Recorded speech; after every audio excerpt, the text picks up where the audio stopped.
Buenas noches con todos. Esta noche vamos a presentar el tema de carcinoma vasocelular. Estamos por coincidencia en este grupo compartiendo con el doctor Daniel Malaver, que va a estar a cargo de la exposición en la primera parte, el doctor José Velasco Stoll, la doctora Lelia Marroquín y mi persona, Pedro Muro. Por coincidencia, los cuatro tenemos nexo con Cayetano Heredia en posgrado y en pregrado casi todos, excepto Daniel, que es de la Universidad de Trujillo. Así que, bueno, y todos somos sino, así que vamos con fuerza. Adelante, Daniel, con el tema, carcinoma vasocelular. Te escuchamos. Muy buenas noches. De verdad es para mí un agrado, un placer estar aquí esta noche brindando algunos conocimientos acerca del tema de carcinoma vasocelular. Bueno, vamos sin más detalles. Esta era una presentación que ya la teníamos diseñada hace más o menos un mes, pero que bueno, por cuestiones de horario se cambió. Vamos al inicio con un poco de la historia del carcinoma vasocelular.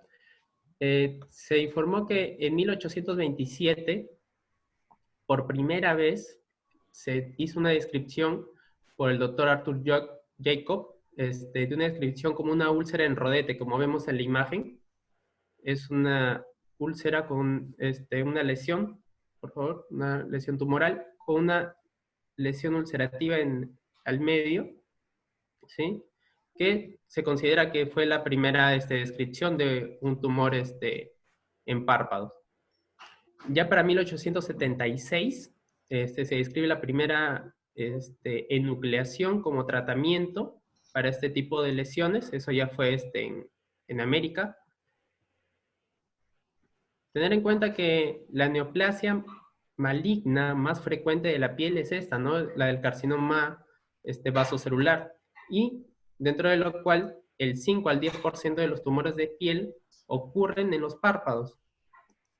Además, debemos tener en cuenta que el carcinoma vasocelular es el tumor más maligno, más frecuente en el párpado, que representa entre el 80 al 90% de todas las neoplasias epiteliales malignas de los párpados, de los cuales se pueden presentar como carcinomas vasocelulares, espinocelulares, las glándulas sebáceas y el melanoma. Y como lo hemos dicho, el vasocelular es el más frecuente.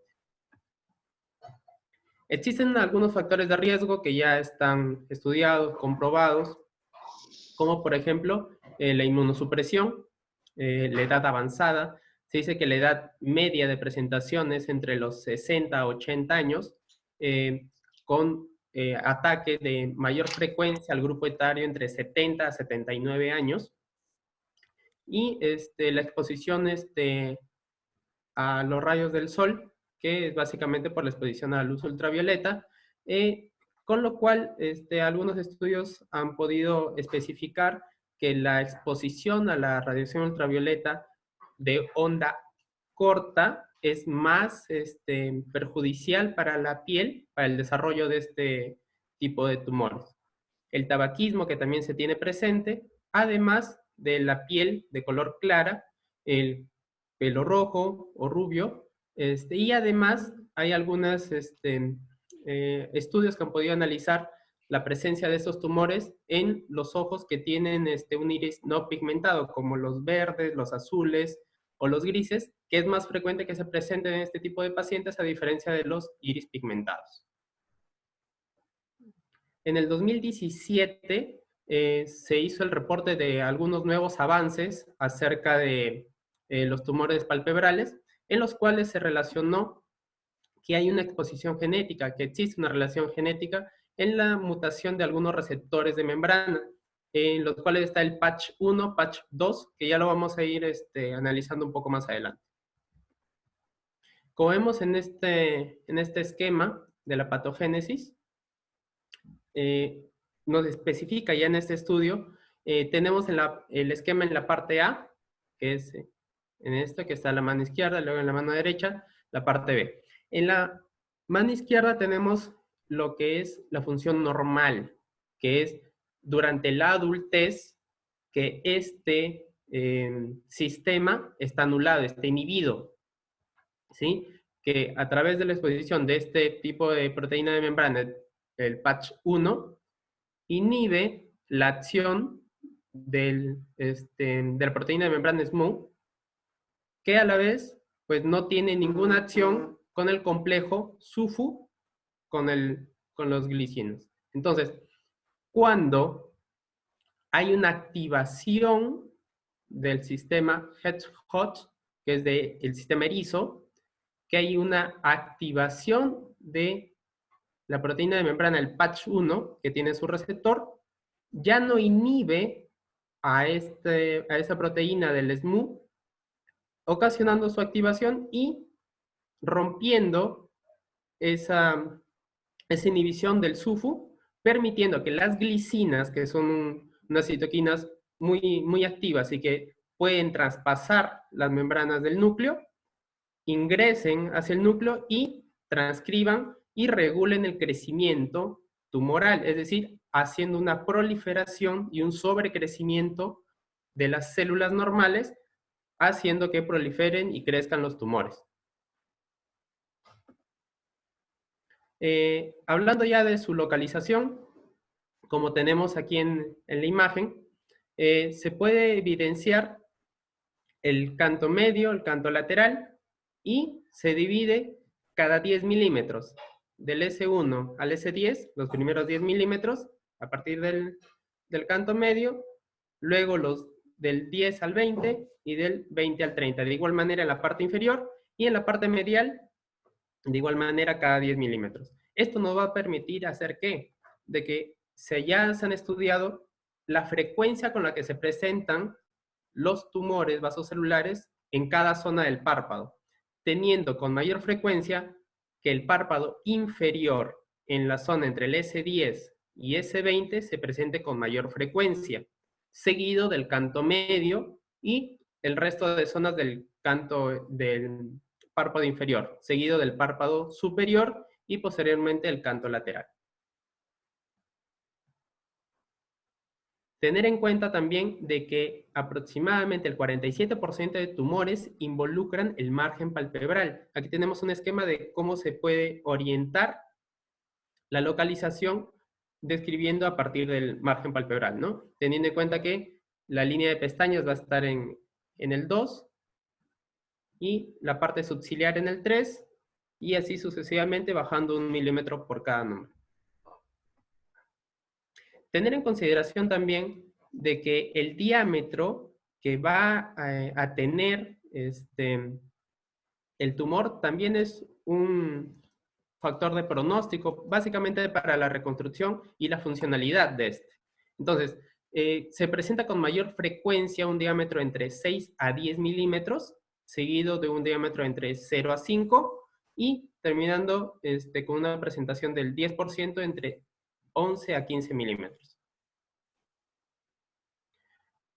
Pues bien, hay ciertos tipos histológicos que se presentan en el carcinoma vasocelular, el más frecuente que es el nodular, que tenemos que se presenta de una forma perlada, firme, bordes brillantes a simple vista a la exploración, con vasos sanguíneos dilatados, pequeños, como telangiectasias, ¿sí? Luego le sigue el tipo nódulo ulcerativo, que además de estas características, tienen pues una ulceración en la parte central. El esclerosante homorfeico, que es el de más difícil diagnóstico, porque es difícil delimitar sus bordes, difícil delimitar el área que está afectada, porque se infiltra lateralmente por debajo de la epidermis, formando una especie de placa. Esta placa no va a permitir a simple vista tener los detalles de los bordes. Entonces, para eso sí está el tacto, ¿no? Debemos de tocar, poder examinar y bordear con los dedos para poder evidenciar así también la zona de dureza que va a presentar. Hay otros tipos de tumor histológico, como el quístico, el adenoide, pigmentado o los múltiples, ¿no? Y recordar que el crecimiento típico de estos carcinomas vasocelulares es lento, que crecen de manera insidiosa, indolora, y que incluso se llegó a determinar que el tipo nodular tiene un crecimiento entre el 0,5 centímetros al 0,6 por cada 1 o 2 años. Este es un dibujo, un esquema, una foto clínica que quisiera que un R1 que esté presente, a ver, de los que ya pasaron, o de los que no pasan todavía en todo caso, patología. Diana Flores está ahí. Si le podemos permitir el micrófono como para que pueda hablar.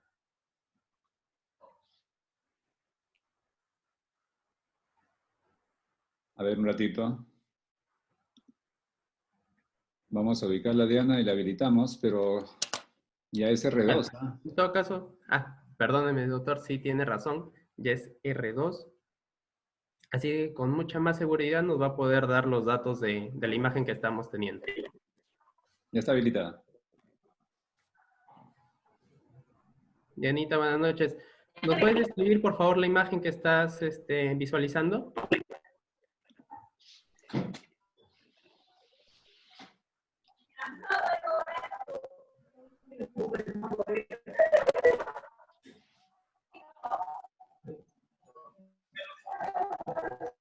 Ya. No se le escucha bien, creo que Creo que vamos no con se le alguien puede más. escuchar. En todo caso, Daniela. Ahorita lo habilitamos un ratito. Daniela, ¿puedes habilitar tu micrófono?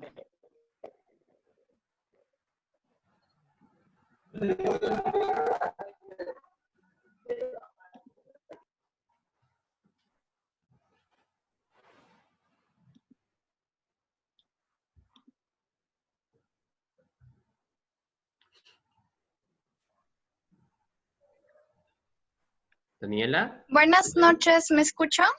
Sí, Daniela, fuerte y claro. Muy bien, comenta entonces qué puedes ver en la imagen. Está habilitado, doctor. ¿Me escucha? Sí, sí, sí. Te escuchamos muy bien.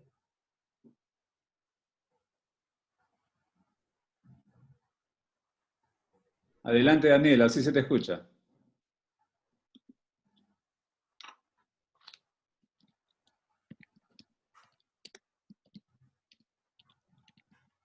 Bueno, creo que están teniendo algunas fallas técnicas los residentes. Vamos a seguir porque si no se va a ampliar más el tiempo. Bueno, como vemos es una lesión perlada, ¿sí? Con telangiectasias que está afectando el borde, que aún no produce madarosis porque aún no afecta la estructura en sí de las pestañas, a diferencia de la imagen que tenemos aquí, que es una imagen de una lesión nodular con ulceración central, ¿sí? Con bordes perlados y como vemos aquí, con vasos dilatados como telangiectasias a su alrededor y que ha destruido la estructura normal del párpado, ocasionando pues incluso la caída de pestañas, ¿no? Formando la madarosis.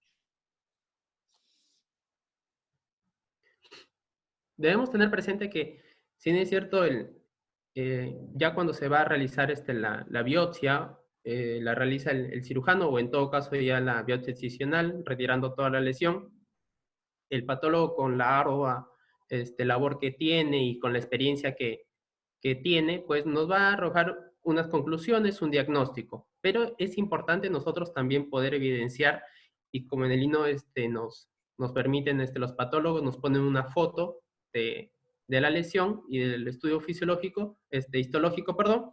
Entonces nosotros también debemos tener una idea de cómo evidenciar un tipo de lesión de este tipo. Entonces, quisiera ahora sí, si se puede habilitar el micrófono para la doctora Peñafiel, para que nos pueda dar algunos detalles de lo que puede estar evidenciando aquí en esta lámina.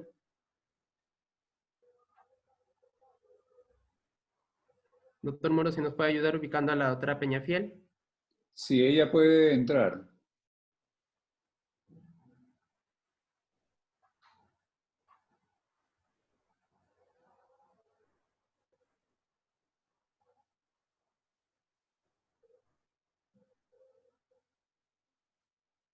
Doctora Peñafiel, ¿está ahí?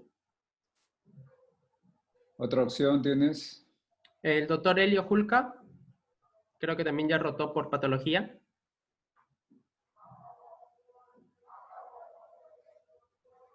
Hace un momento habló, levantó la mano la doctora Alejandra Quispe. ¿Podría darnos alcances de esta lámina, por favor?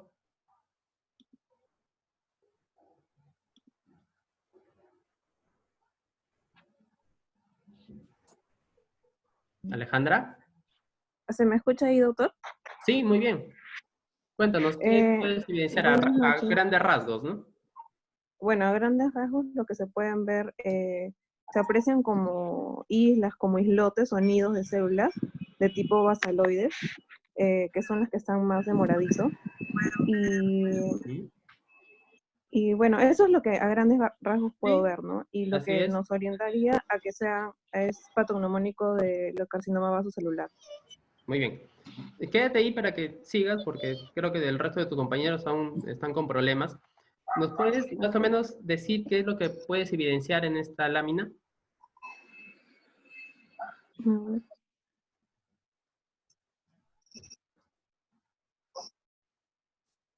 Mm, Describe lo que ves.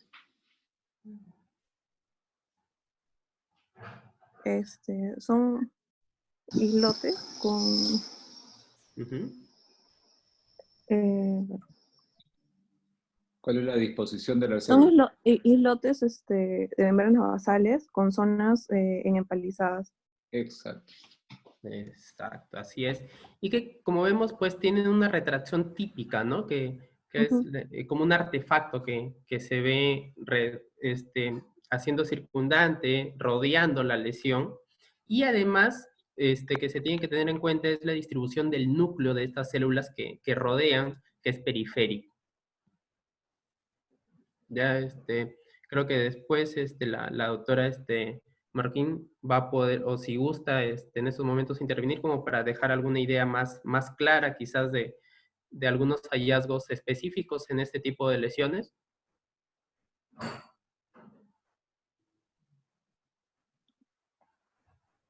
Ya. Sí, buenas noches. Es correcto lo que dijo Alejandra, se me escucha, ¿no? Sí, doctora. Muy bien. Ya. Podemos ver unos nidos de células de núcleo bien basofílico. Cuando la variante es nodular histológicamente, se va a ver esa distribución en lóbulos que se muestra en esta foto de menor aumento. La siguiente foto, por favor. Se puede ver que estos lóbulos tienen una distribución que se llama empalizada periférica en la parte periférica de cada lóbulo. Pero esto solamente se va a evidenciar en los tumores que son de tipo nodular, nuevamente, de tipo nodular histológico. Una cosa que es muy característica de los vasos celulares es ese espacio blanquecino o retracción del tejido estromal alrededor de las lesiones, y se debe a que los semidesmosomas que debían mantener el lóbulo tumoral unido al tejido subyacente son defectuosos por la misma neoplasia y se rompen con el procesamiento que se realiza en el laboratorio.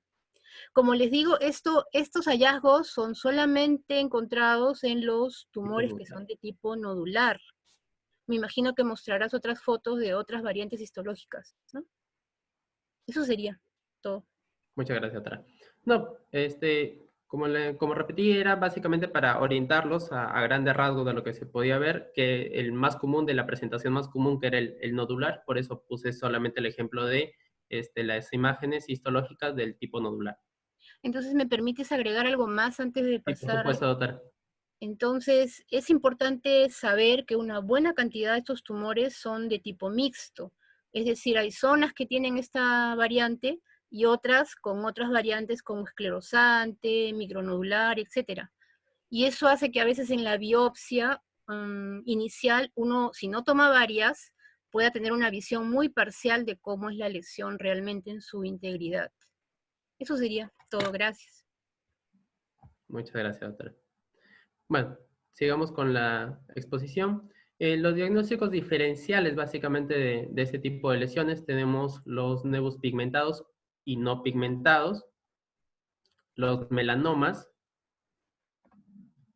papiloma, la queratosis seborreica, queratoacantoma, ¿sí? Que es una lesión ulcerativa en el centro, al igual que el molusco, el carcinoma de glándulas sebáceas y el carcinoma de células escamosas.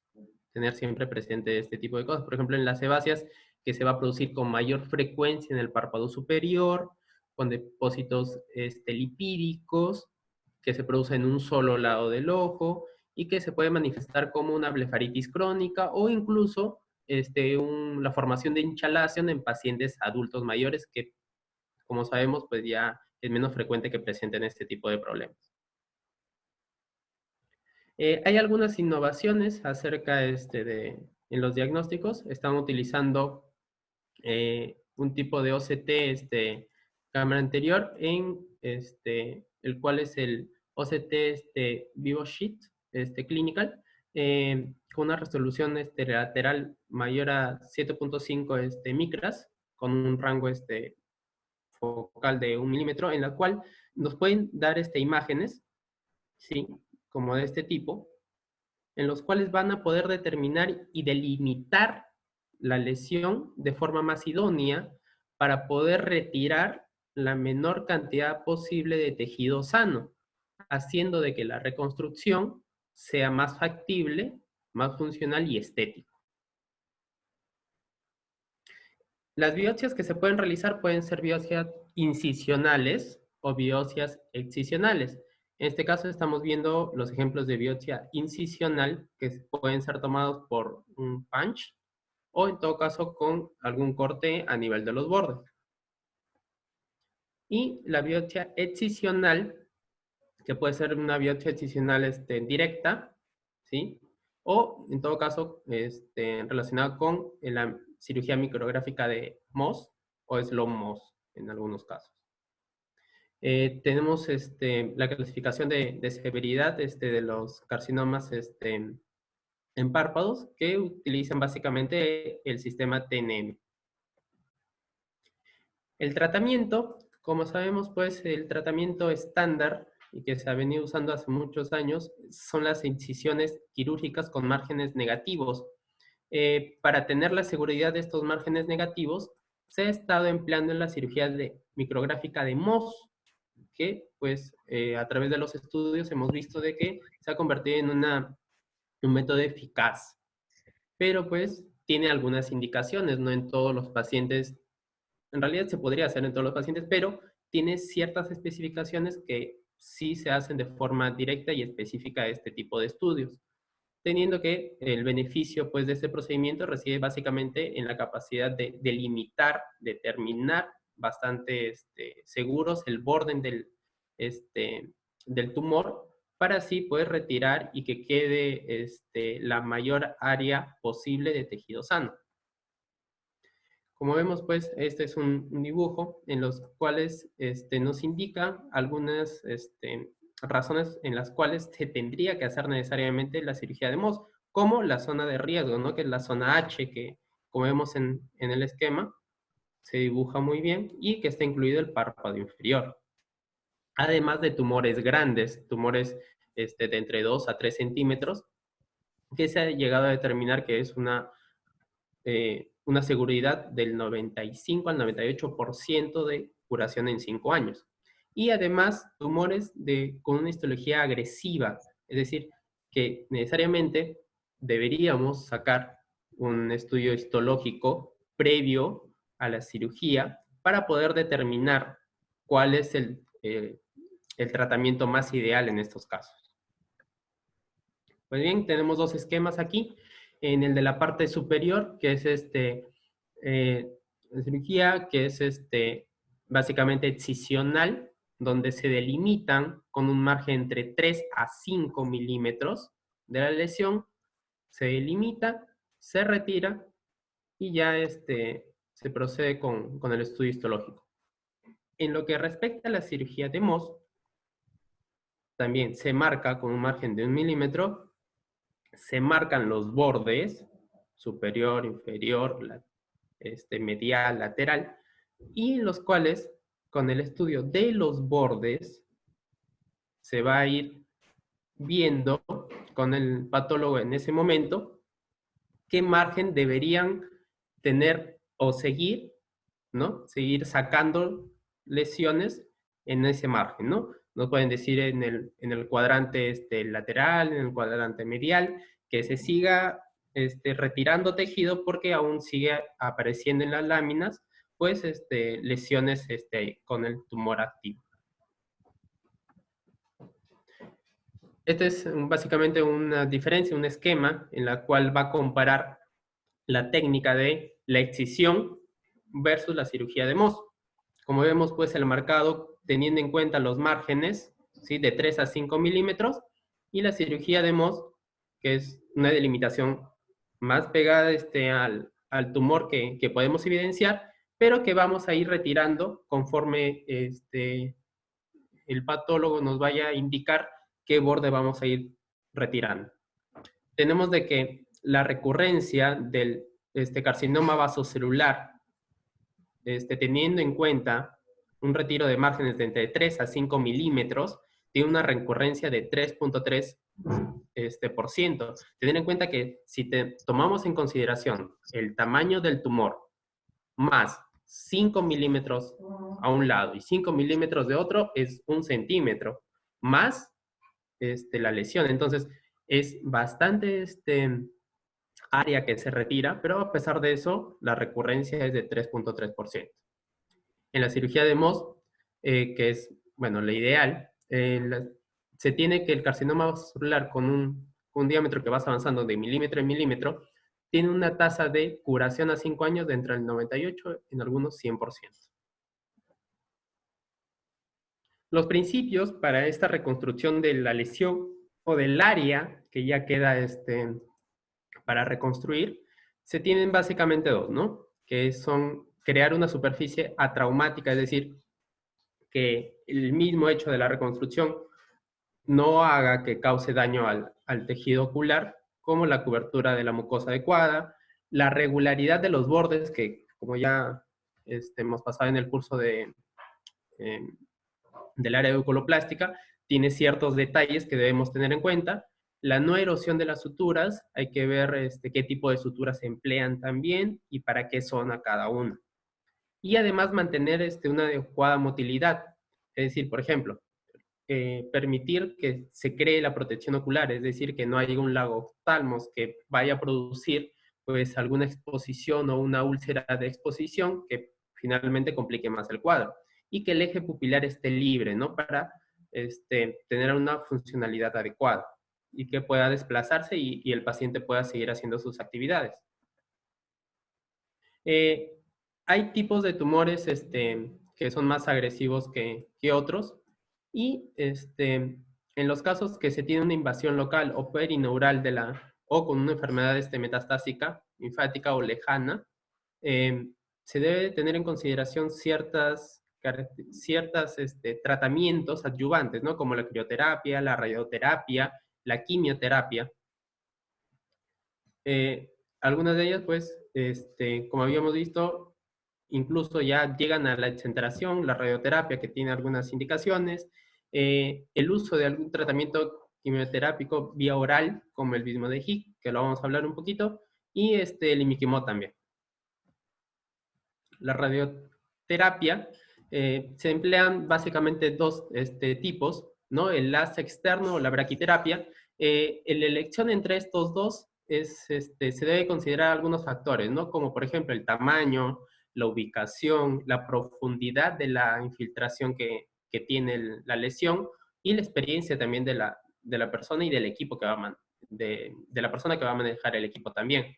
En realidad los resultados con la braquiterapia son similares a los obtenidos con la radioterapia del láser externo, pero tiene cierta ventaja, como por ejemplo que la caída abrupta de la dosis, es decir, el corte de la dosis que produce la braquiterapia, pues permite que el tejido circundante se salve, ¿no? A diferencia del otro. Y además que el uso de la braquiterapia, pues, de intensidad modulada, permite la optimización también y la individualización de la dosis que cada paciente va a tener. Tienen algunos efectos secundarios, sí, como la sequedad ocular, la formación de cataratas, el ectropión que puede producir, ¿no? Que como vemos, pues puede producir una lesión cicatrizal que va a permitir esa formación del ectropión, la estenosis del conducto lacrimal, un glaucoma neovascular, incluso retinopatía por la radiación. Como vamos a mencionar, el imiquimod se ha venido demostrando su utilidad, pero básicamente en pacientes con carcinoma vasocelular del tipo nodular, más que en los otros. Se ha estudiado más en el tipo nodular. Como sabemos, el imiquimod pues, es un modulador inmunitario que estima la inmunidad innata y adaptativa e induce a la apoptosis de las células tumorales. Generalmente es bien tolerado, pero pues hay ciertas dificultades durante su tratamiento, ¿no? Como una inyección conjuntival. En algunos pacientes se produce una quemosis, pero que va a ir teniendo una tolerabilidad del tejido y va a ir disminuyendo, ¿no? Este tipo de cosas, de reacciones. Se necesita una biopsia inicial, ¿no? Para hacer un mapeo y una biopsia final, pues, para verificar cómo está el tejido y además que nos pueden hacer evidencia de que en algunos casos pueden persistir algunos melanocitos atípicos a nivel de la epidermis profunda, ¿no? Pero que con el seguimiento estos van desapareciendo.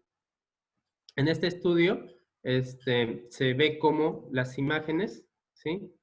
Las imágenes de aquí en el A, cómo empieza la lesión, cómo después de algunas sesiones va mejorando, y en el C, pues, que vemos que la lesión ha disminuido considerablemente.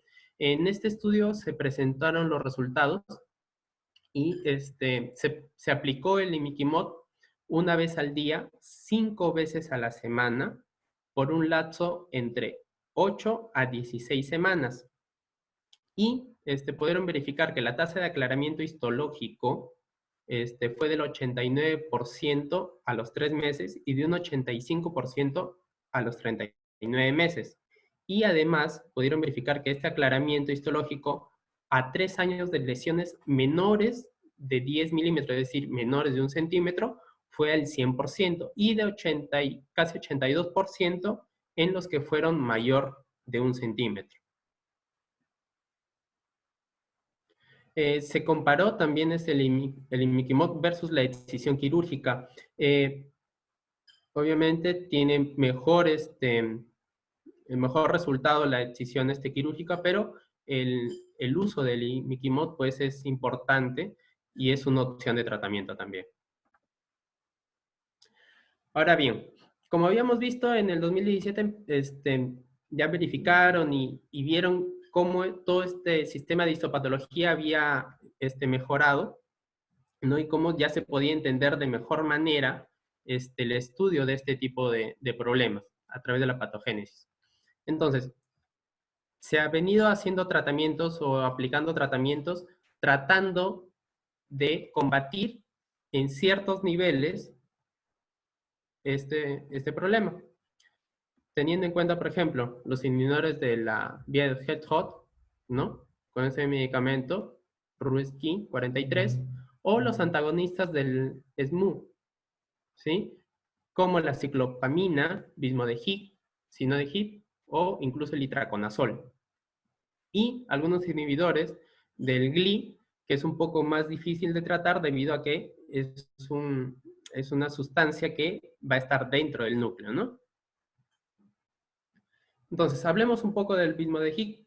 Este medicamento va a actuar, como lo dijimos, a nivel del SMU, haciendo de que no se liberen citoquinas que permitan que se rompa esta inhibición que causa el SUFU sobre las glicinas. Entonces, esto va a permitir de que no haya un aumento en la proliferación de proteínas que ocasionen el sobrecrecimiento de los tumores. El problema que se ha venido dando con este tipo de tratamiento es básicamente los efectos secundarios. ¿no? Como los espasmos musculares, que son más frecuentes, se produce alopecia, disgeusia, pérdida de peso, fatiga, náuseas, disminución de apetito, diarreas. Entonces, básicamente este tratamiento, además de que del costo que es elevado, también causan ese tipo de problemas, por lo cual algunos pacientes han abandonado este tratamiento. Pero debemos tener en cuenta que este tipo de tratamiento coadyuvante vía oral se debe considerar en pacientes, uno, que sean con el problema del tumor vasocelular, carcinoma vasocelular localmente avanzado o metastásico, en pacientes que no son candidatos para cirugía, ¿no? O que se niegan al tratamiento quirúrgico, o que por algún motivo tienen alguna contraindicación de algún tratamiento por radioterapia, o con enfermedad localmente avanzada recidivada también.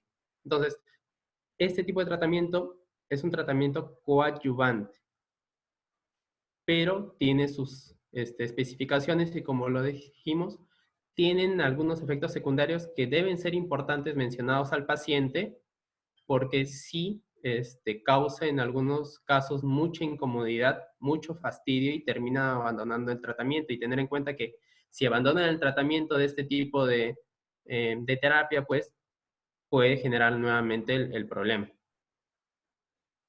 Eso era básicamente lo que quería comunicarles. De verdad, muchísimas gracias por permitirme en esta ocasión, esta noche, estar ya con ustedes, a pesar de que pues nuestro vínculo como residentes ya terminó en el INO, pero siempre vamos a estar presentes para cuando se nos necesite, se nos requiera, para poder ayudar, y si es con una ponencia, pues mucho mejor.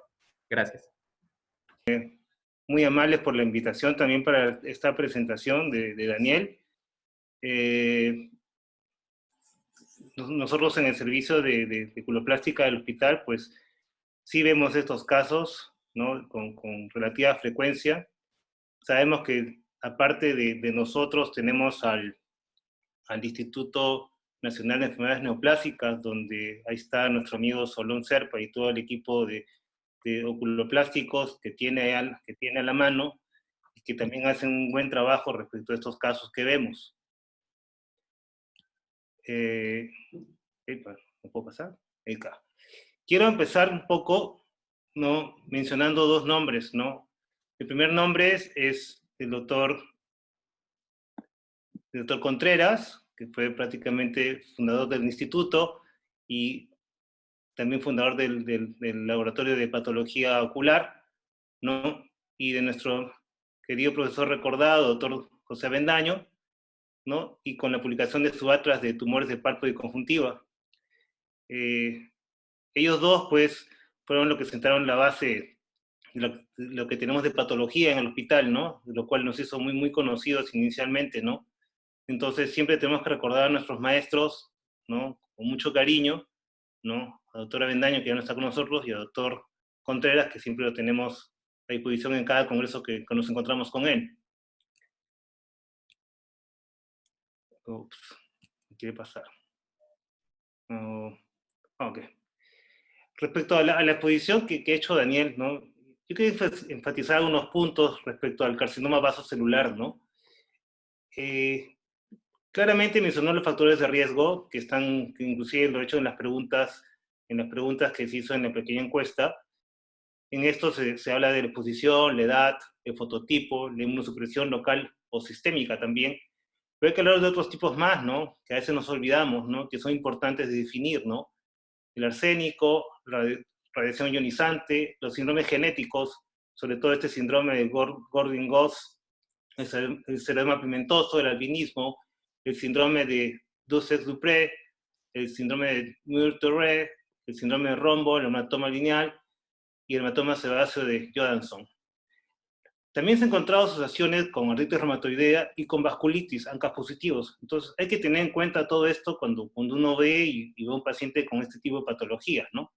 También se ha encontrado asociación con anticonceptivos orales, y los subtipos más, que pueden tener relación con los subtipos más agresivos de patología palpebral tumoral, y la asociación también con trauma local recurrente. Entonces, todas estas cosas son las que tenemos que notar cuando vemos estos pacientes, ¿no? Otra de las cosas son como los signos de malignidad, que son la pérdida localizada de pestañas, cuando clínicamente vemos un paciente, ¿no?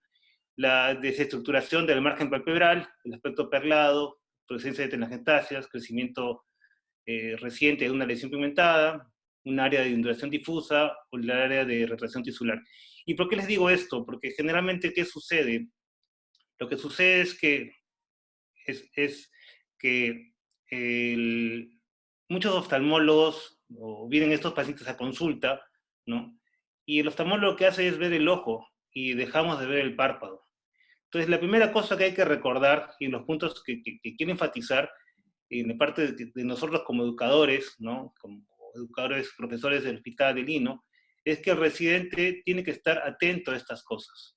No solamente es verle el fondo del ojo, verle la catarata o verle el glaucoma, sino también verle los párpados, ¿no? Porque es donde empiezan los problemas. Y muchas veces los pacientes que vienen con esta patología, el problema que tienen es que no la vemos.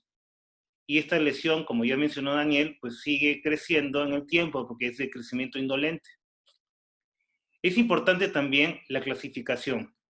Si bien es cierto, prácticamente la clasifican como un tumor o las variedades histológicas como nodular, ¿no? Nodular ulcerosa, ¿no? Morfea, pero hay otras clasificaciones que son también importantes, dadas también por los patólogos, dermatólogos, ¿no? Y que es la clasificación que más se emplea actualmente, ¿no? Que los clasifican como si fuese de bajo riesgo y de alto riesgo. Entonces, en el bajo riesgo, claramente hablamos de nodular, superficial, infundíbulo quístico y fibra epitelial. Entonces, es importante ver esto de acá, porque generalmente lo que podemos ver en el hospital, de repente vamos a ver más pacientes nodulares, por eso es que tuvimos mucho más experiencia con el uso de imiquimod en los últimos 10 años, ¿no? Y los de alto riesgo son los morfea, o esclerosantes, los infiltrativos, los micronodulares, y esta clasificación de vaso escamoso, que es un tipo de tumor que tiene cierta relación con los carcinomas escamosos, que cada vez, si bien es cierto, están en menor proporción, pero cada vez más se expresan en la literatura, ¿no? Entonces habla de bajos riesgos y altos riesgos, ¿no? Y según eso se va a determinar cuál es la pauta a seguir respecto a lo que es, qué terapia se usa, ¿no? Si es terapia quirúrgica simple en los casos de bajo riesgo, o en los de alto riesgo ya entramos a cirugías mucho mayores, como si fuese una cirugía micrográfica de Mohs, ¿no? Entonces, estas son las cosas que son importantes, ¿no? No voy a terminar este slide porque obviamente va parte de lo que voy a seguir conversando. Si bien es cierto, hay estudios que nos refieren, pues, que más o menos si hacemos o no, ¿qué es lo que debemos hacer? La mayoría de oculoplásticos, ¿no? Y oftalmólogos que nos dedicamos a la parte de párpados, y hablo de oculoplásticos y oftalmólogos que se dedican a párpados, porque no todos, vamos a encontrar que hay oftalmólogos que también les gustan estas cosas, ¿no? Encontramos que se hacen biopsias, ¿no? Y hay una gran parte que dicen, pues hay que hacer una biopsia, la primera biopsia que tiene que ser una biopsia excisional, ¿no? Sacar completamente el tumor.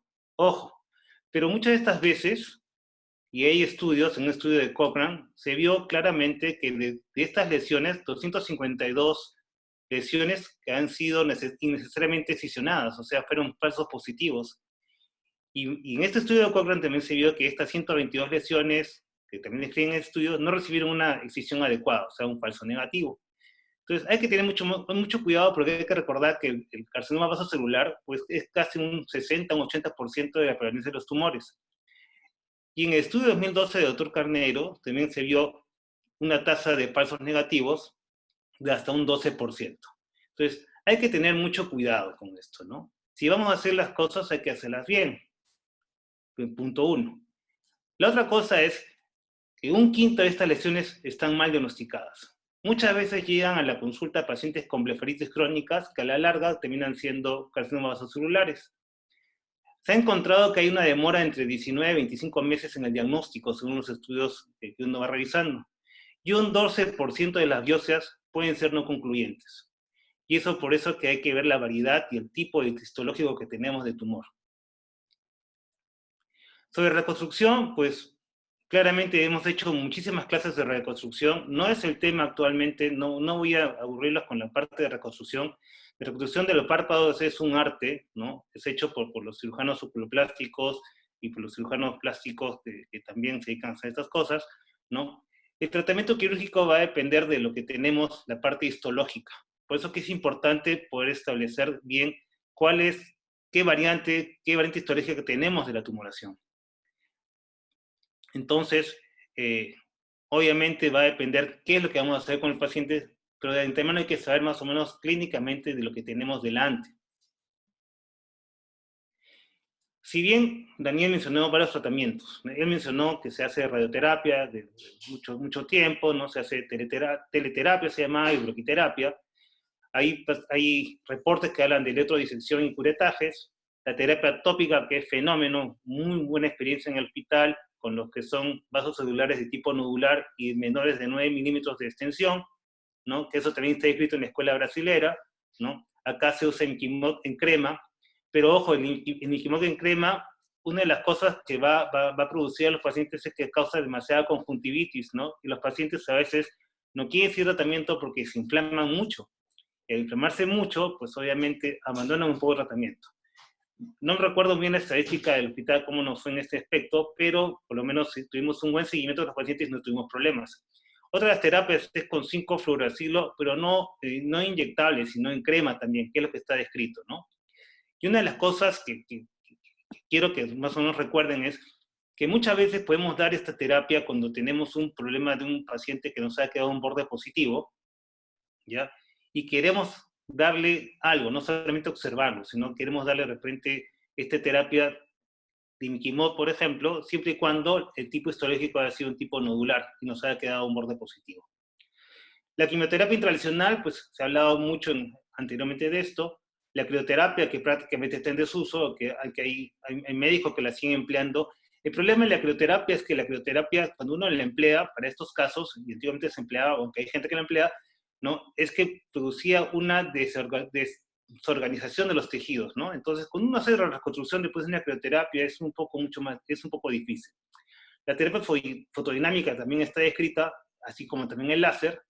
Y uno de los artículos interesantes que he revisado hace poco, ¿no? Es de la radiocirugía con Gamma Knife. En estos casos, pues, casos muy invasivos de canto interno, con invasión orbitaria demostrada, donde se llegó a definir un tratamiento, ¿no? Muy parecido al uso que le quieren dar al mismo de Gibb o al Sony de Gibb en los pacientes que se consideran con carcinomas vasocelulares que ya son inoperables o que ya tienen cierta invasión orbitaria, ¿no? Entonces, el uso de estos medicamentos nuevos, ¿no? Como bien dijo Daniel, pues nos traen ventajas y desventajas a la vez. Una de las ventajas es obviamente el precio. El precio de estos medicamentos es muy alto, y otra de las cosas es que, si bien es cierto, esta vía del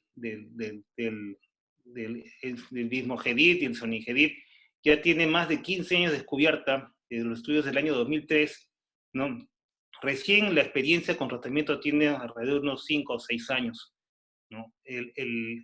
Una de las cosas que se quejan los pacientes es que, según no es que yo haya tratado pacientes, pero sí lo que, asistiendo a las charlas y todo, he llegado a conocer, es que los efectos adversos de estos tratamientos hacen que abandonen la terapia. Y otra de las cosas, aparte del abandono de la terapia, es el costo. El costo es excesivamente alto. Y lo otro es que cuando uno emplea esto de Vismodegib o el Sonidegib, cuando uno deja de usar, no se sabe cuánto tiempo tienes que usarlo. O sea, no hay un esquema que diga, úsalo tanto tiempo y con esto ya deja de usarlo, ¿no? El problema es que si tú lo dejas, nuevamente la lesión vuelve a aflorar, ¿no? Entonces, hay que tener mucho cuidado con eso. Hay un estudio, un trabajo hecho en Brasil que han empleado el Vismogedit de manera intercalada, ¿no? Hay días que sí lo emplean, días que no, es una terapia oral, y con eso han tratado de ampliar más o menos el tiempo de seguimiento con estos pacientes, ¿no? Y otro estudio que habla sobre el uso de Vismogedit es para pacientes para conseguir reducción tumoral, para poder hacer la cirugía y luego ya dejar de usarlo, ¿no? Entonces son cosas que se pueden alternar en cuanto a lo que es el tratamiento, ¿no? O sea, no nos quedemos únicamente que es una terapia que es cara, que de repente no vas a poder usar. Hay alternativas también que tenemos en el medio, el Gamma Knife, que también existe aquí, entonces podemos tomar estas cosas, ¿no? Nada de estas cosas nuevas, pues obviamente son baratas, tienen un costo, ¿no? Pero como estamos en un instituto, tenemos que conocer todas estas alternativas que tenemos. Vamos a seguir. Los riesgos, ¿no? Como mencionó también Daniel, hay que ver lo que son, no los riesgos de tener la enfermedad, sino vamos a hablar un poco de riesgos de recurrencia. Entonces, acá claramente quiero que quede en la memoria, hay que instalar claramente lo que es el tipo histológico que tenemos delante de nosotros. Y como mencioné inicialmente en los primeros slides, hay tumores que son mucho más severos, que tienen alto grado de recurrencia y que son de alto riesgo, ¿no? Entonces, eso es lo primero que se ve también la extensión y la profundidad del tumor. El compromiso del canto interno es muy importante, ¿no? Es donde el tumor es mucho más agresivo y es por donde se mete en la órbita. Entonces, siempre que le damos canto interno, sin importar la vía lagrimal, pues tenemos que ser muy cuidadosos para operarlos. No solamente ver bordes, sino ver también profundidades. Y otro de los aspectos que habla también del problema de recurrencia y de malignidad de estos tumores es la invasión perineural, que se puede ver entre un 0.18 hasta un 10% de pacientes. Y otro de los datos importantes es la inmunosupresión.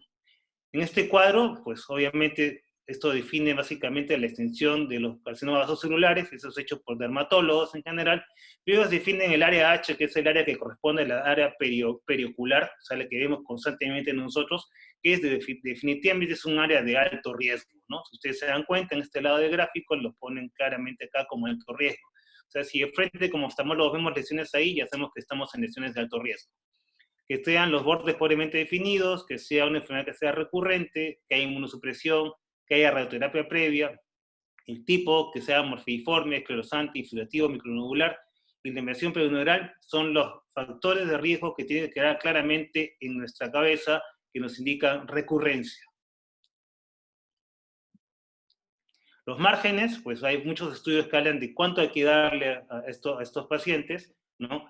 Obviamente la cirugía, pues he dejado un poco el comentario de tu primer slide, ¿no? Acá mencionan claramente, ¿no? Márgenes de carcinoma vasocelular 2 milímetros, escamoso 3 milímetros y carcinoma sebáceo 4 milímetros.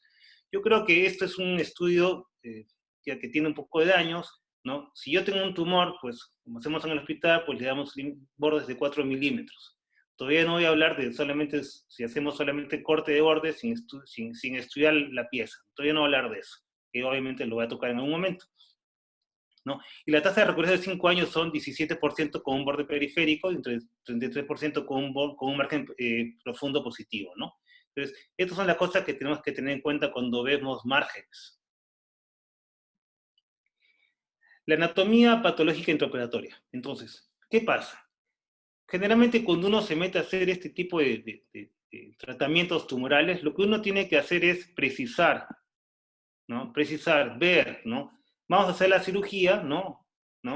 Para eso vemos si hacemos biopsia incisional primero o no, o si hacemos la biopsia completa, ¿no? Y ahí va parte de lo que tendríamos que tener en cuenta, ¿no?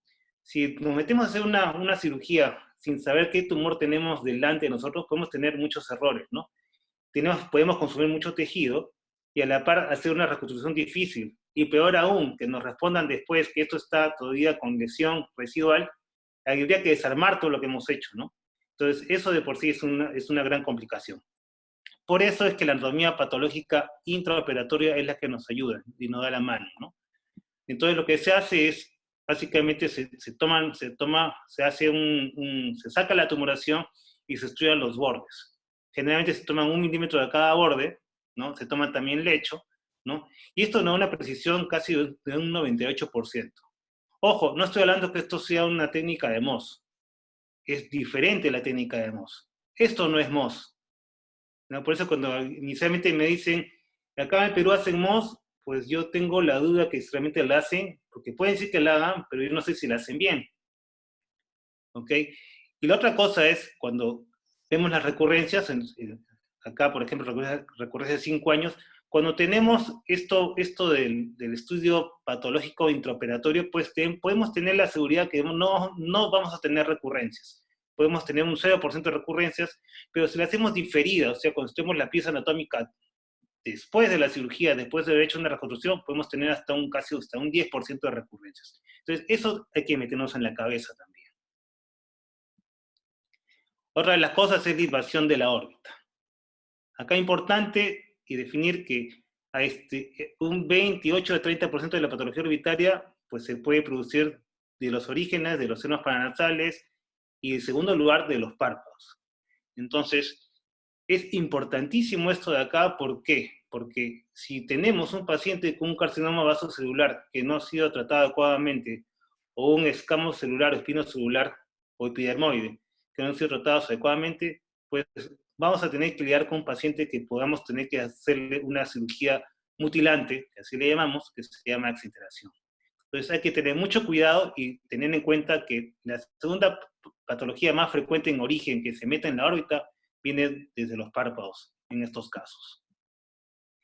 Como en este paciente, ¿no? Esta es una paciente del hospital, ¿no? En el cual teníamos una recurrencia. Ella, pues, es lo que justamente les mencionaba, ¿no? Esta paciente se fue operada, pues no hacemos el estudio de bordes, ¿no? Y tuvo una recurrencia de un tumor que estaba en la parte del canto interno, ¿no? Entonces, por más que se hizo la cirugía, pues terminó con un cuadro muy doloroso. Ella tenía un compromiso perineural, por eso tenía dolor intenso, ¿no?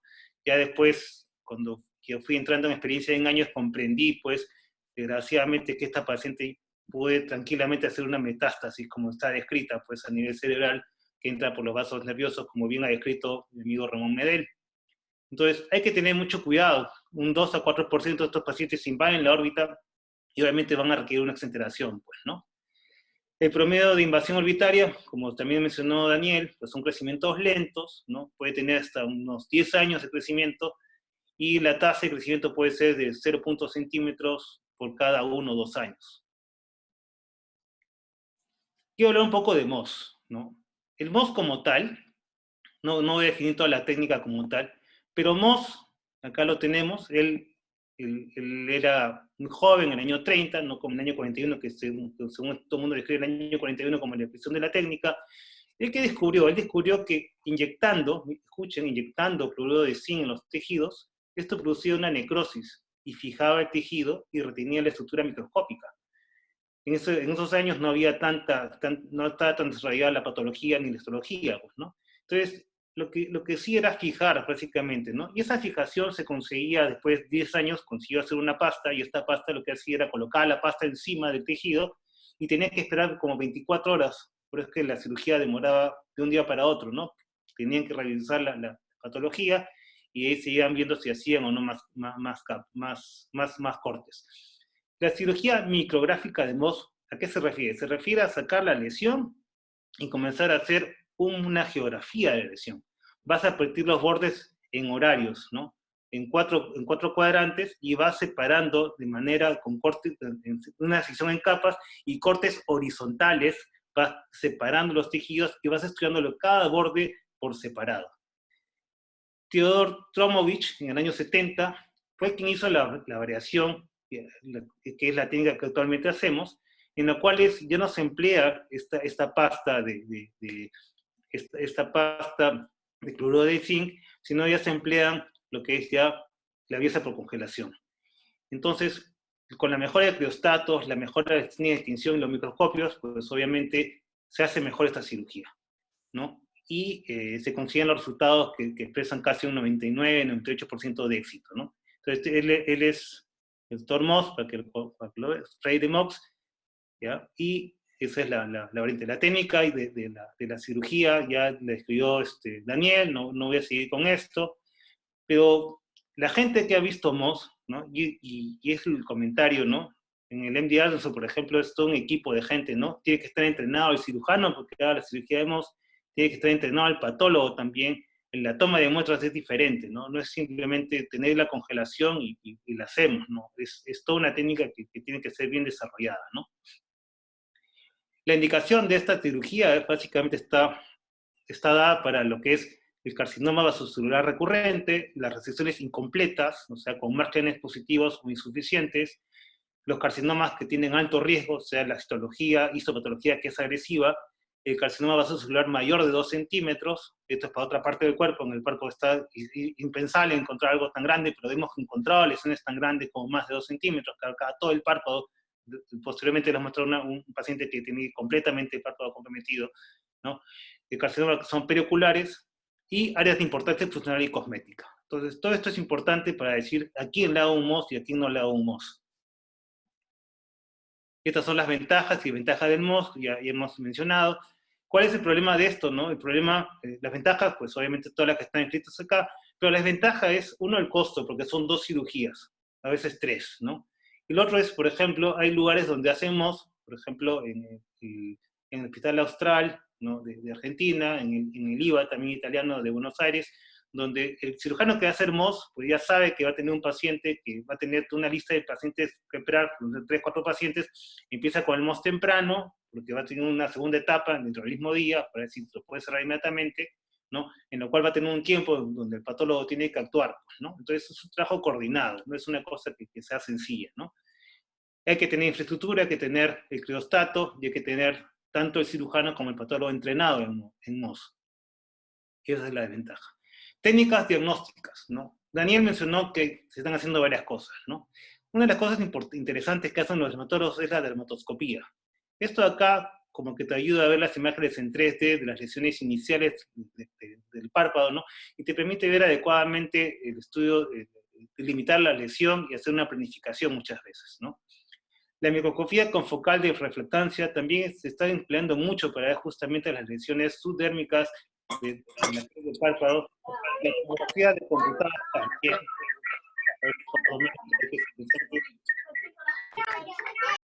La tomografía computada más que todo por el hecho de encontrar o no invasión hacia la órbita, ¿no? Lo cual hace interesante su estudio en algunos pacientes con cuadros clínicos muy aparatosos, ¿no? La resonancia magnética también, obviamente, nos ayuda en eso, ¿no? Pero hay variantes acá. Acá hay un par de variantes, o 3 variantes que valen la pena mencionar, que son estos 3. La ecografía UVM con enfodoppler, el OCT VivoSight que comentó Daniel, el Calisto y el Skinter. Y el 7 Tesla, que es una resonancia magnética especial. ¿Qué es lo que hacen estas técnicas nuevas? Siempre, bueno, yo me acuerdo que cuando invité al doctor de la Torre para tratar de hablar un poco de órbita y siempre que he hablado con gente que es dermatóloga o con oftalmólogos que hacen ecografía, siempre he tratado de impulsar que hagan un poco de esto, ¿no? Que es lo que es la ultrasonografía dermatológica, ¿no? Con Doppler, ¿no?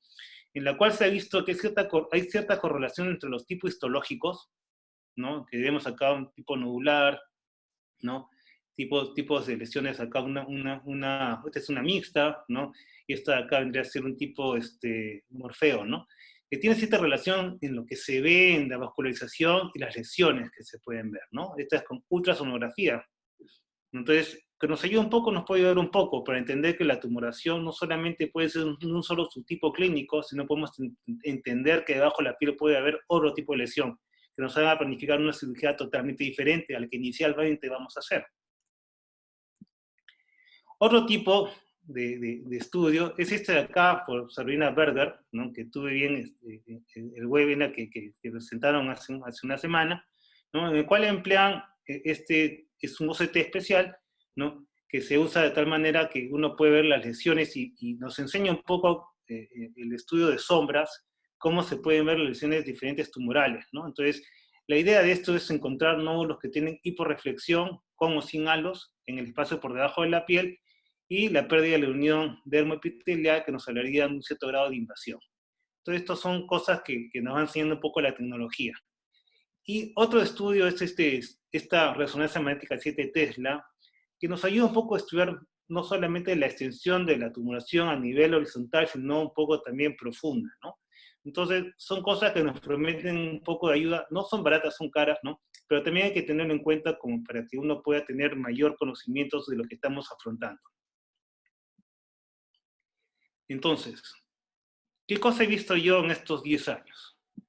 Lo que tenemos que pensar primero es que en nuestro hospital, pues, no tenemos congelación todavía. Entonces, generalmente cuando hemos hecho cirugías, ¿no? Hemos hecho cirugías a pacientes con lesiones en el canto interno, perdón, canto lateral en este caso, que se hacen reconstrucciones, no voy a hablar de tipo de reconstrucciones, ¿no? Pero que gracias a Dios tomar bordes importantes nos llevan a que tengamos resultados positivos, ¿no? Esto es canto lateral, en el anterior era canto lateral, en este momento vemos una paciente con lesiones en el canto medial, ¿no? Que también nos llevan a hacer una cirugía que extensa, ¿no? Este es un caso que mencionaba del paciente que completamente comprometió totalmente el párpado, ¿sí? Teniendo lesiones que son muy agresivas, de más de 2 milímetros, por lo tanto nos puede hacer llamar la atención que la planificación de este paciente no va a ser sencilla, ¿no? Entonces, para eso es la parte clínica que hemos presentado inicialmente. O lesiones como esta del canto interno, ¿no? Que lesiones muy elevadas, que puede ser tipo solamente, no solamente un tipo de tumor, sino varios tipos de tumores. Ahí tenemos pigmentaciones, ahí vemos ahí nódulos ulcerativos. Entonces, obviamente la parte patológica de esto es muy importante. Entonces, cuando siempre hablamos con la doctora Marroquín de cómo se deben hacer las cosas, no solamente nos consta orientar la muestra de lo que vamos a sacar, sino también ver la clínica del paciente y ver la lesión del paciente antes de la cirugía. Entonces, yo siempre he hablado del hospital de la necesidad de que el médico residente en formación tome fotos.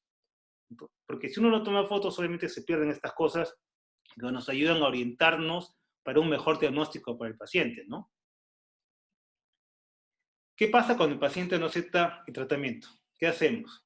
A veces nos llegan pacientes, bueno, yo por el tiempo he editado y tenía mucho más fotos, pero he quitado fotos, tenía una paciente muy joven que nunca quiso operarse, estaba mostrando una lesión, pero sí le voy a mostrar la foto de esta señora. Esta señora es una paciente que llegó al hospital, ¿no? Es una paciente con una lesión que venía por el párpado inferior, que está en un ectropion que era de tipo cicatrizal, era un tipo cicatrizal obviamente porque tenía las lesiones que eran ya importantes, un carcinoma vasocelular, ¿no? Que clínicamente lo podemos observar. Entonces, ¿ella qué se le ofreció? Se le ofreció hacer biopsias inicialmente para planificar la cirugía. Entonces, yo sé que al inicio mencioné claramente que si uno tiene una tumoración, lo más importante primero es sacarla completamente, ¿no? Pero en este caso, esta paciente, y lo que me enseña un poco de esto, es que esta señora no quería operarse. Entonces, por lo menos, lo que hay que tratar de hacer es tratar de ver ante qué patología estamos, ¿no? Ella era un carcinoma vasocelular, ¿no? Era de tipo escleriforme, ¿no? Sé que había puesto ahí la parte de la patología, ¿no? Era un tipo Morfeo, ¿no? En realidad un tipo mixto, ¿no? Entonces, la señora no quiere operarse, ¿no? Justamente me habló el mes pasado y me dice, doctor, yo todavía me siento bien, no me quiero operar, pero la tomografía que le tomé, que no podía encontrar para esta presentación, pues ya habla de un compromiso a nivel orbitario. Y mencioné que obviamente ya las cosas habían cambiado y que era necesario hacer una excentración, ¿no? El paciente es reacio al tratamiento, ¿no? Claramente lo que hay que hacer ahí, lo voy a comentar al final de lo que tiene que hacer uno como médico, pero hay que hacerles entender a estos pacientes que esto no es juego, es cáncer, ¿no? No es cualquier lesión. Entonces, es importante hacerles notar eso a nuestros pacientes. Lo otro es el trabajo que tenemos que tener conjunto con los patólogos. Lo primero que hay que ver, no sé, no puedo proceder acá, a ver si, es ver con qué patólogo trabajamos. Es diferente trabajar con un oftalmopatólogo que trabajar con un dermopatólogo. Entonces, claramente los informes que vamos a presenciar, que nos van a informar a veces de un tipo de lesión, nos informan bordes, tamaños, todos, ¿no? Y hay que tener siempre mucho cuidado cuando leamos los reportes, interpretemos lo que tenemos clínicamente para poder plantear si lo que hicimos estuvo bien o no. Entonces, tenemos una serie de reportes, ¿no? El apoyo que tenemos del Servicio de Patología del hospital es fenómeno. Cuando uno ve los reportes que damos en el hospital respecto a otros lugares, que por ejemplo acá tenemos otro lugar, que no voy a decir el lugar, ¿no? Tenemos que, obviamente, no son reportes tan que nos digan, que nos ayuden mucho a la patología para ver qué hacemos o qué vamos a hacer, pues, ¿no? Quiero mencionar acá al doctor Avendaño, ¿no? En su libro, esto lo he tomado de su libro, ¿no? Para mí un honor haberlo conocido, ¿no? Él habla de los cuatro tipos que siempre nos enseñaron clásicamente en el hospital, ¿no? Entonces, la estrechez, la comunicación que tenemos que tener con el patólogo va de la mano de que antes de la cirugía, o sea, planifiquemos, ¿no? Planifiquemos con ellos qué es lo que vamos a hacer, qué es lo que necesitamos, ¿no? La parte de patología por congelación, pues obviamente en el hospital no tenemos, pero se puede coordinar, ¿no? Actualmente podemos tercerizar los servicios y contar con con ayudas, ¿no? Yo, gracias a la práctica que tengo fuera del hospital, el conocer gente con Solón, gente del INEN, ¿no? Pues me ha ayudado muchísimo para poder extender un poco más la práctica que hacemos, ¿no? Y tratar de complementar estas cosas, ¿no? Entonces, lo que sí hay que tener en cuenta es que los reportes que tenemos que pedirle al patólogo, por eso tenemos que trabajar un trabajo coordinado, es que tenemos que pedir varias cosas. Tenemos que pedir el tipo de patrón de crecimiento del tumor, ¿no? Tenemos que ver si es un nodular, superficial, filtrativo, multiforme, o sea, tener claramente qué tipo tumoral tenemos, ¿no?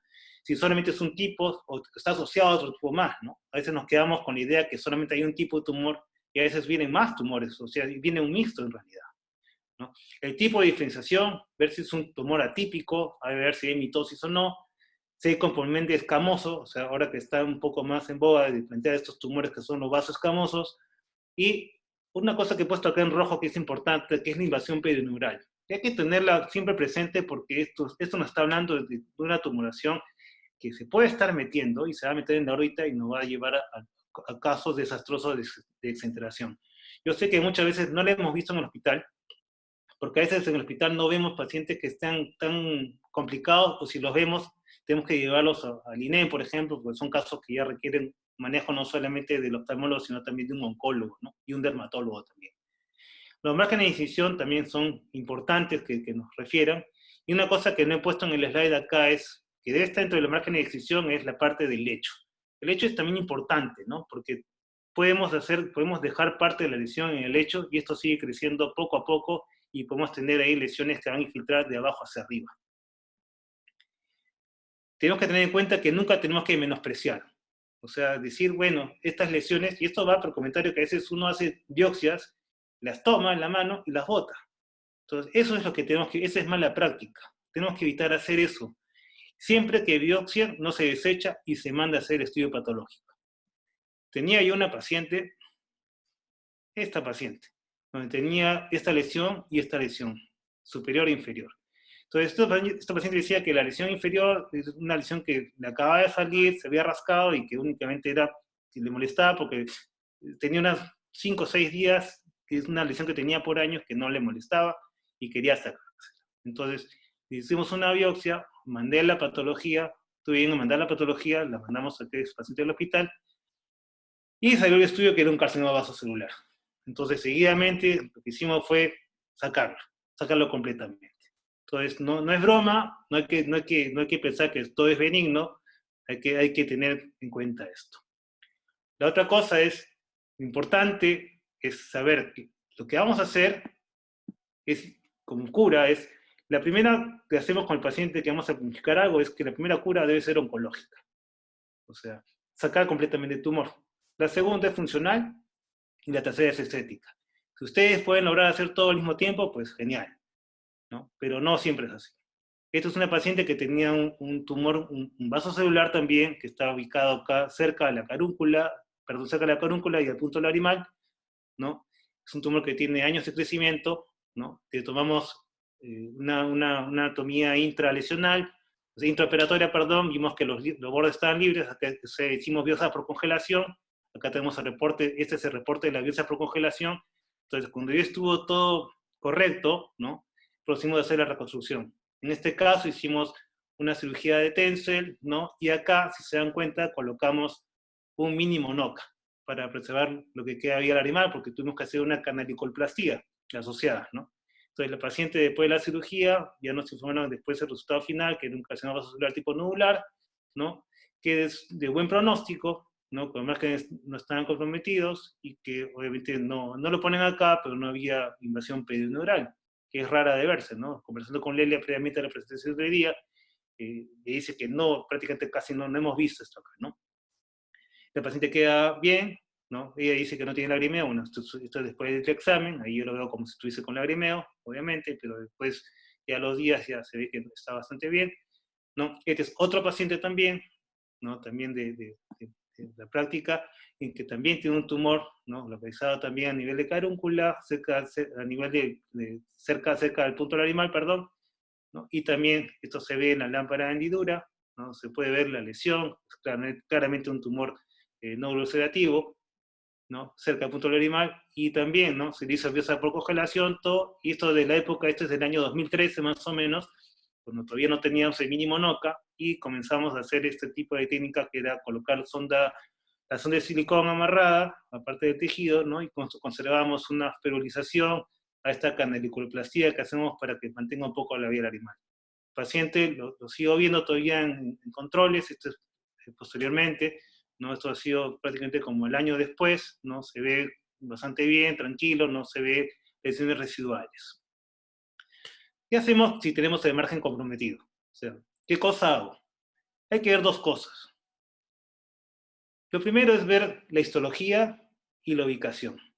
Si es un tumor nodular que está en canto lateral, pues obviamente podemos observarlo.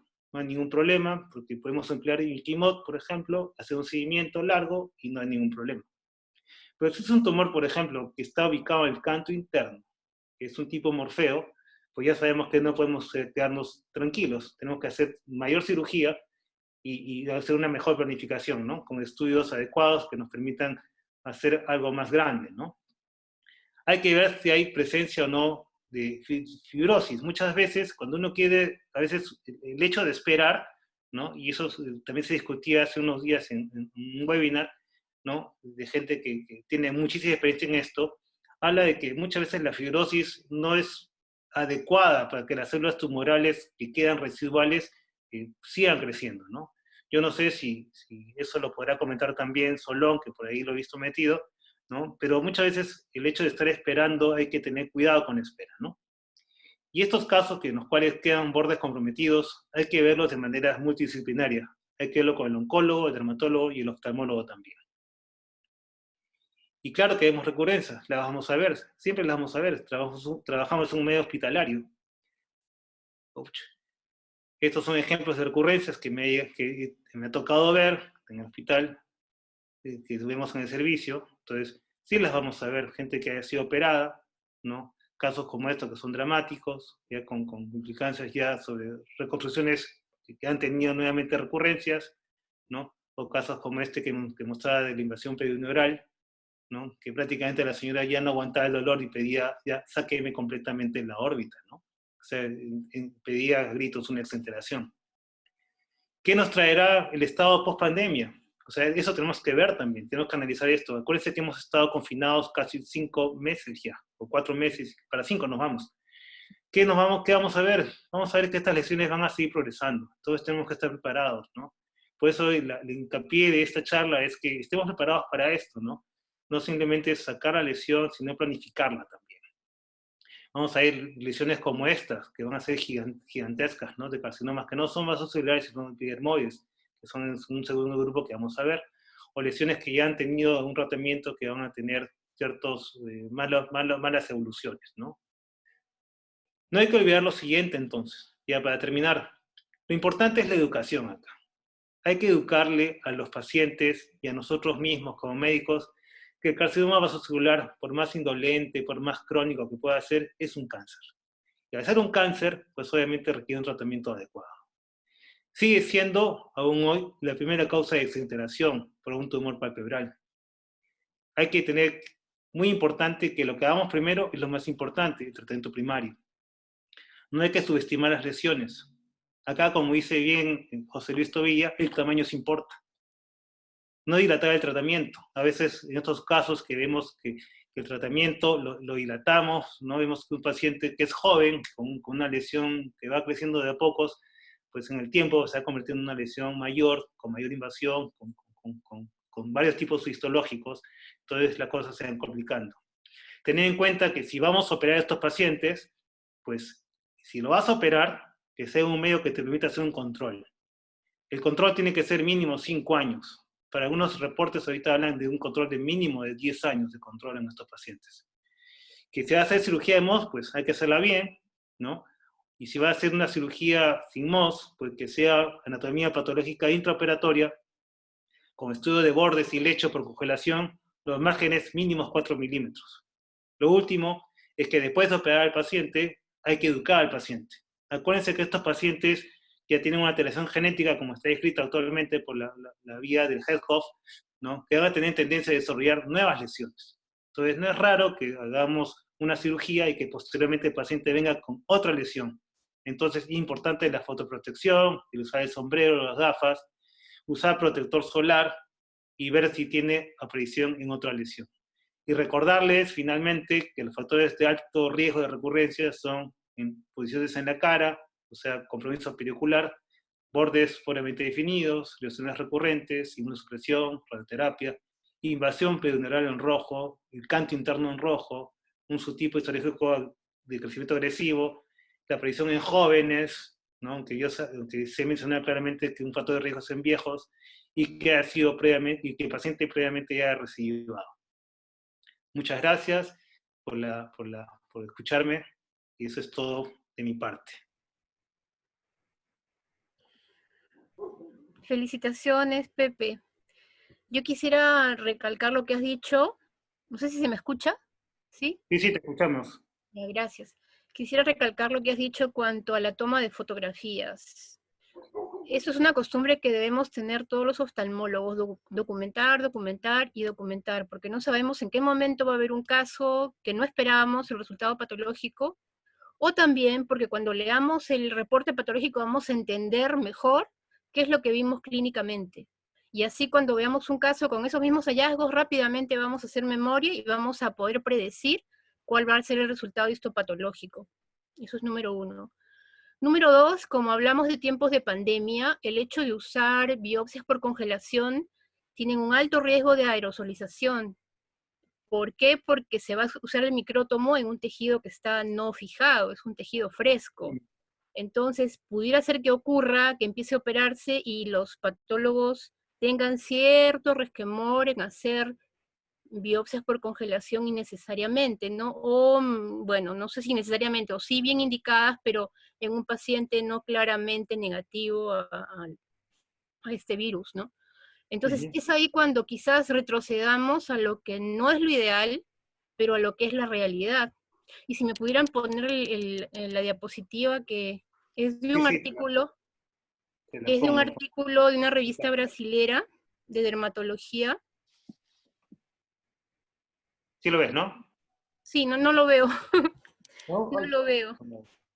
Bueno, pero lo que quisiera recalcar en ese Vuelve a artículo que más o compartir, menos... Pepe. Ah, vuelvo a compartir. Ok, ok. Vuelve a Por compartir. favor. Espérame. En ese cuadro se describen casos en una resección primaria de vasos celulares. ¿Y ahí está? ¿Se ve? Ajá, sí. Chévere.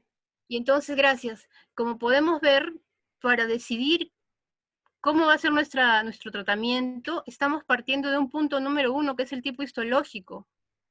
Entonces, no podemos planificar una cirugía extensa que incluso requerirá reconstrucción sin primero haber obtenido una muestra, o varias muestras, en el mejor de los casos, 2 o 3 se recomienda, previos al planteamiento de la cirugía de exéresis, salvo que la lesión sea muy pequeña, pues si no vaya a requerir una reconstrucción, ¿no?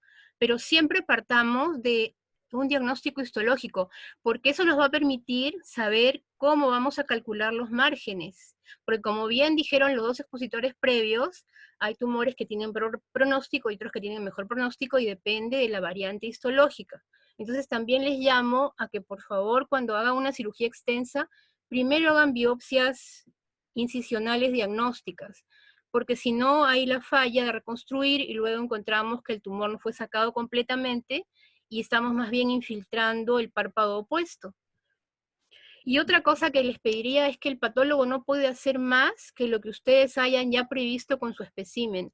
Si envían el espécimen no orientado, ya con la fijación en formol, con la sangre adherida y oscura sobre el espécimen, y con la deformación y contracción del tejido, es bien difícil que podamos reconstruir la orientación en base a un dibujo o en base a la historia clínica. Estaríamos suponiendo, presumiendo, inventando, en otras palabras. Entonces es bien importante que envíen la muestra debidamente orientada, porque de otro modo no vamos a exponernos a emitir un informe que diga márgenes si no estamos seguros de que esos son los márgenes, y más bien los induciríamos a error. Entonces, mis 3 conclusiones serían siempre documentar fotográficamente. Número 2, tomar biopsias incisionales cuando el tumor es grande. Y 3, siempre orientar la muestra. Sería lo más básico desde mi punto de vista, ¿no? Gracias. No, a ti, Lelia. No sé, Pedro, un comentario, Pedro, tú que estás de moderador. Sí, bueno, una excelente revisión. Obviamente, como mencionaron ustedes, el tema da para más. Si es que ya queremos hablar de reconstrucción, es para otro capítulo, otra charla diferente. No, agradecerles porque ha sido bien ilustrativa. En realidad, más bien yo creo que iríamos a ver si es que hay preguntas, ¿no? En el Claro, auditorio. si tienen alguna pregunta para Daniel o para mí, no hay ningún problema. Revisé hace un momento las preguntas que nos habían hecho, como el doctor Cáceres ya la respondió la doctora Lelia, y el doctor Villalobos también. Se han ido respondiendo ahí en el chat, doctor, mientras se iba haciendo la presentación.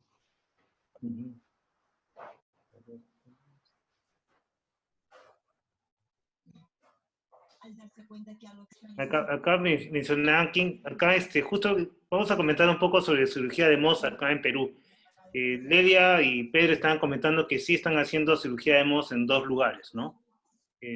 Obviamente yo no sé si son dermatólogos completamente lo que hacen esta cirugía, eso me gustaría preguntarles, ¿no? ¿Qué dato tienes, Pedro o Lelia, no? Yo lo que he leído es que la Angloamericana lo tiene por el servicio de dermatología y está en su página web como turismo médico. O sea que debe tener, me imagino, todas las evaluaciones correspondientes, ¿no? Para poderse plantear como turismo médico. Y la otra página que vi fue en Facebook, se llama Dermos, que por el nombre supongo que es también de un dermatólogo, ¿no? Dermos. Le he escrito al mensaje, bueno, como un mensaje a ver qué me responde, porque yo creo que sería interesante tener alguno de los que trabajan directamente con pacientes peruanos, y quizá ver la posibilidad que tú dijiste, ¿no? De tercerizar este servicio para algunos casos, y ustedes pasarían a la reconstrucción, ¿no? Con una excisión certificada como la idónea, ¿no? Conoce las razones de este último ataque en Tumbes, pero no se descarta que se trataría de un posible ajuste de cuentas. Gracias. El doctor Ulloa querrá participar con respecto a... Ahí lo veo que está presente. Sí, y acabo de apagar su micrófono porque por eso sonaba una radio. Ah, ya. Bueno, yo quería comentarles que justamente en una cirugía que compartimos con el doctor Ulloa... Pedro. Hola. ¿Qué tal, Ricardo? ¿Tú querías compartir algo con nosotros? No, me parece una excelente revisión lo que ha hecho Pepe. Más bien yo siempre voy por el lado, digamos, de que una recomendación que dice Pepe muy bien es actuar pronto. ¿Cómo hacemos para hacer eso factible en el tipo de instituto o hospital que estamos, ¿no? ¿Que le damos prioridad a los pacientes esos? ¿O cómo se haría para actuar pronto? Ya por la carga de pacientes que tenemos y sobre todo los que se nos vienen, como dice, después de la pandemia, ¿no? Esa es una muy buena especificación, Ricardo, porque lo que sucede es que si vamos a actuar con estos pacientes tenemos que darles cierta prioridad, ¿no? Como dice Lelia, luego de la pandemia, pues vamos a tener los problemas de aerolización, sí que vamos a hacer biopsia por congelación, ¿no? Si tenemos tumores que son de pequeño tamaño, pues vamos a tener que actuar con lo que tenemos en el hospital, teniendo márgenes de seguridad, ¿no? Hay una manera que podemos comenzar de repente tercerizando los servicios, ¿no? Hay patólogos que pueden ir a donde uno opera, a clínicas particulares, en este caso hospitales también, ¿no? Y cuando este tema de la pandemia y los cuidados que tengamos que tener nos ayuden a hacer congelación, hasta que el hospital adquiera congelación, pues va a ser la mejor manera de actuar. Estos pacientes, pues, en mi opinión, deberían ser manejados, darles una cierta prioridad para que se puedan operar, ¿no? Dependiendo del tipo histológico, ¿no? Vamos a determinar también que clínicamente podemos tener pacientes que haciendo estudios, ¿no? Tenemos estudios asociados que nos indiquen que esto va solamente con un tipo histológico, que va para benignidad, podemos de repente aguantar un poco. Pero si son pacientes que clínicamente vienen con lesiones que son tumorales de alto riesgo, pues obviamente no podemos demorar la situación, pues, ¿no? Sí, yo quería comentar también que la clínica siempre nos ayuda también, ¿no? Y un poco la experiencia que tenemos de haber visto estos pacientes. Y es que en muchos casos hay pacientes que vienen con un tiempo de enfermedad muy largo y el tumor ha crecido durante ese tiempo y no ha crecido tanto.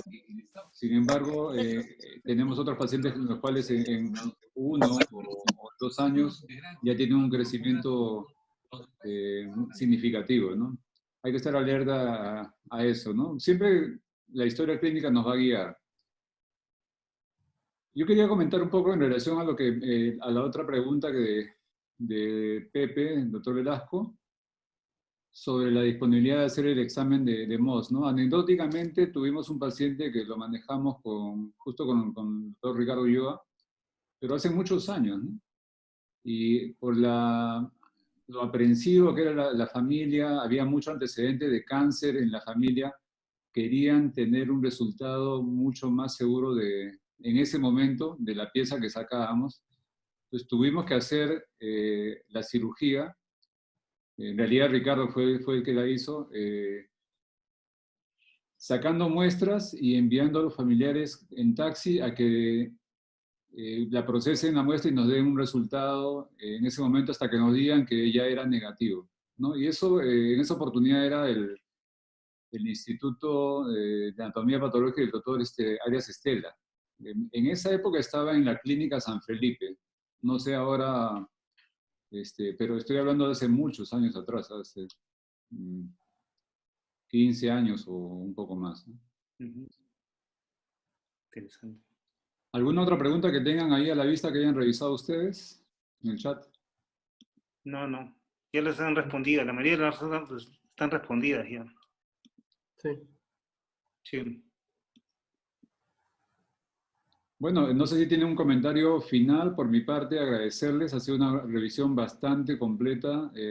Ya si se trata de hacer lo que es reconstrucción, ya se mencionó, sería para otra charla. Totalmente de acuerdo. Yo me pregunto si se pudiera intentar, hasta que se cuente con un servicio por terceros o un equipo propio, un estudio en parafina, pero así rápido, ¿no? Que en 2 días o máximo 3, sin que ustedes hayan cerrado todavía la resección, puedan tener un resultado ya definitivo de cómo están los bordes. No sé qué pensarían de eso, porque yo considero que es realmente para un cirujano muy frustrante enviar una muestra, cerrar, darse el trabajo de reconstruir, y luego que le llegue un resultado a la semana que diga que tiene los bordes comprometidos. Eso es algo inaceptable para el paciente, para el cirujano, y también muy incómodo para nosotros, ¿no? ¿Por qué no puede estar al día siguiente el resultado? Porque no estamos totalmente automatizados, no tenemos turno noche, entonces no se les va a poder informar en 24 o 48 horas, pero máximo al tercer día yo creo que sí podríamos, esforzándonos, sacar un resultado patológico, pero con parafina, hasta que se disponga de otras alternativas, ¿no? Y ustedes dejar en espera ese caso, que puede ir a su casa con un parche, y al tercer día ya decir si se cierra o se tiene que resecar más tejido. He visto un trabajo al respecto en el hospital militar, que tuvieron, claro, no los resultados de biopsias por congelación, pero mejor que si no se hiciera nada como esto, ¿no? No sé qué pensarían, ahí lo dejo flotando para que lo piensen, porque por lo menos es algo más que podemos hacer y no quedarnos como hasta ahora, hasta que se resuelvan los problemas de equipamiento, ¿no? Bueno, en realidad, doctora, esa técnica es parecida al slow mouse, ¿no? En estos casos se hace normalmente cuando se tiene una alta sospecha de que sea el tumor un melanoma. Entonces, se da tiempo de esas 48 a 72 horas para que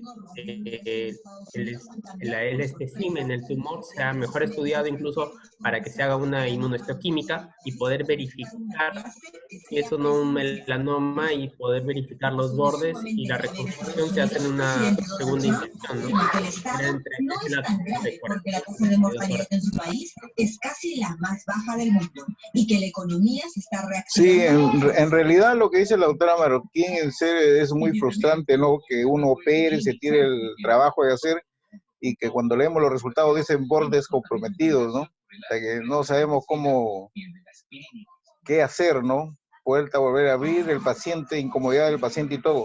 Miren, espero que a Pepe, como es muy entusiasta en esto, no se le quite la inquietud que tiene, porque al principio nos pasa eso, ¿no? Me acuerdo cuando recién regresé, también venía con eso de sacarlo,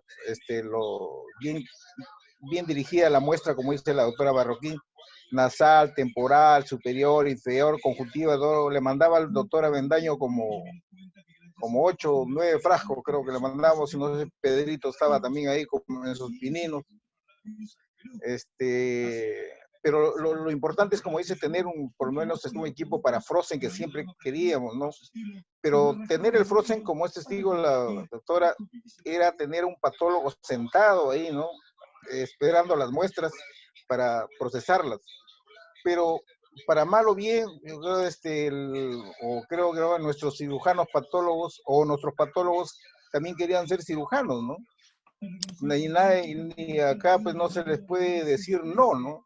Entonces no teníamos una persona. Entonces ese entusiasmo que uno trajo, poco a poco se fue diluyendo, como suele pasar a veces, y uno ya se va haciendo como se dice, al dolor, ¿no? Y los ánimos se van quitando porque en realidad no se había apoyo para eso, para conseguir o para poder llegar a eso, ¿no? Que por lo menos tener un frozen, una por congelación y no cerrar mientras no te digan que los bordes están libres, como suelen hacerlo, creo que hace muchos años.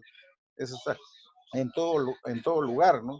Y últimamente, digamos, creo que ahora sí que tenemos que la doctora, que es una gran patóloga, ya más está ahí en el servicio de patología, a ver si por nuestra parte también dejadeza, un mea culpa de parte de nosotros que estamos en la gestión, de no poder, digamos, ayudarlos en la adquisición de equipos, ¿no? Es más, ahora, gracias a esta pandemia, ha mandado documentos que ya no nos van a poder comprar por ahora, ni para, digamos, los equipos que hemos mandado a pedir, como la torre para hacer cirugía endoscópica y el electrocauterio, ¿no? Que habíamos solicitado, ¿no?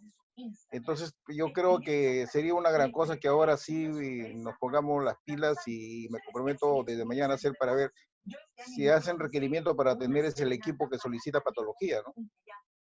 Si no, vamos a estar siguiendo en lo mismo y teniendo esas frustraciones de que los resultados nos lleguen con los bordes comprometidos, con esos resultados, y sigamos en lo mismo, ¿no? No sé si le ha pasado, como ya que hablaba Pepe también de la pandemia, yo tengo hasta 3 o 4 pacientes que no sé cómo han conseguido mi número y me han llamado del hospital, me dicen, doctor, ¿hasta cuándo voy a estar con mi ojo cerrado? Son pacientes que uno le ha hecho Hughes o Clutterberg y están ya como 4 meses con el ojo así, y lo malo es que no se quieren, ni dicen puedo ir a su consultorio. Entonces eso, no sé qué se nos va a venir una avalancha de ese tipo de pacientes, porque si a uno le llegan, me imagino que Pepe también ha operado, Pedrito, Emerson, todo, ¿no? Y están esperando que le hagamos la segunda fase, y se van a chocar porque no va a haber cirugías selectivas, ¿no? Esto lo digo como modo porque ya la charla ha sido más que, digamos, ilustrativa, muy bien, digamos, estudiada por parte del entusiasmo que siempre ha mostrado el doctor Malaver y de Velasco ni se diga, ¿no? Eso es todo, ¿no? Muy bien, muchas gracias. Ahí veo al doctor Fernando Silva que está levantando la mano. No sé si puede activar su audio. Buenas Fernando, noches. ¿tienes alguna pregunta o alguna colaboración para la charla? Sí, buenas noches a todos, felicitaciones. Lo que quería comentar es una experiencia que tenemos juntamente con los dermatólogos que trabajamos en nuestro hospital y que en algún momento ellos siempre me instaban para que empiece a usar el dermatoscopio. Entonces el dermatoscopio es como es como un oftalmoscopio que tiene una luz y hay todo un manual que nos va a decir qué cosa observar, ¿no? Porque a veces lo observamos solamente con la lámpara de hendidura, pero no vemos más allá. Y entonces, en esta experiencia con los dermatólogos locales de mi hospital, hemos ido viendo algunos casitos y, por ejemplo, se pueden ver algunos hallazgos, ¿no? Que generalmente en el carcinoma vasocelular siempre nos hablan de que hay que ver los que tienen menor de 4 milímetros o los que son mayores, ¿no? Y se puede ver, por ejemplo, algunas estructuras blanco brillantes, se pueden ver glóbulos, se pueden ver inclusive telangiectasias que se llaman alborizantes, algunos vasos truncos y sobre todo los nidos ovoideos, que son los más comunes, ¿no? Entonces, si encontramos, por ejemplo, si son menores de 4 milímetros y encontramos 2 o 3 lesiones, un poco refuerza el diagnóstico, pero cuando son mayores de 4 milímetros y se encuentran los 6 parámetros, entonces ya el diagnóstico es clínico. Y ya luego se hace la cirugía, la biopsia excisional, y luego se confirma ya con la patología, ¿no? Generalmente acá hemos visto pacientes con lesiones no solamente en los párpados, sino en toda la parte de la zona H, inclusive en toda la cara, en el cuello, orejas, en las zonas expuestas, ¿no? Y otra cosa que también me parece interesante que se pudiera adicionar sería la clasificación de la piel, ¿no? Siempre los dermatólogos hablan de la clasificación de la piel con una clasificación Fitzpatrick. Por ejemplo, en Cajamarca tenemos bastante población que son blancos, bueno, Fitzpatrick 2, 3, ¿no? Y entonces, al hacer la investigación se ve que son pacientes que son agricultores, que han estado expuestos durante años, durante su juventud, ¿no? Entonces, estos pacientes tienen más posibilidades de tener este carcinoma, ¿no? Entonces, eso quería aportar, ¿no? A lo mejor poner este dermatoscopio que no es caro, ¿no? Costará pues $1000 y se puede hacer, ¿no? Gracias. Sí, me parece importante tu aporte y es muy útil conversar con otras especialidades. Mi profesor de patología ocular aprovechaba mucho las cosas que se hacían en patología general y las implementaba en patología ocular. De igual manera, el oftalmólogo puede beneficiarse mucho de lo que hace el dermatólogo. Por ejemplo, en el hospital, me parece que es el militar, como también tienen vínculo con los dermatólogos, empezaron a hacer biopsias por trepanación en tumores de párpado, cuando nosotros normalmente no lo hacemos así, ¿no? Sino hacemos biopsias incisionales o excisionales, no usamos el trépano. Entonces yo los insto a que aprovechen lo que vean que hacen otras especialidades y lo apliquen, y no solamente ahí, sino que luego lo publiquen, porque lo que tú estás viendo y haciendo sería quizás una rara publicación de un dermatólogo usando un dermatoscopio. Entonces es interesante ese aporte, gracias. Sí, gracias a todos. Yo creo que es oportuno mencionar todo eso y finalmente, en beneficio de los pacientes, como siempre repetimos, siempre le escucho reforzar eso a Ricardo, ¿no? Y también por parte de lo último que mencionó Lelia es ver, de publicar, ¿no? De publicar esas novedades. Gracias a todos por su participación. No sé si tienen algo más. No, nada Nos más. despedimos entonces, hasta Noches. una próxima oportunidad. Muchas gracias. Gracias. El doctor Ricardo Ulloa creo que quiere algo más que decir. No, se está despidiendo. Invitarnos a su Sí, casa. maestro. Cuídense. Un gusto verlo. Muchas Chao. gracias. Gracias a todos. Hasta luego. Chao, chao.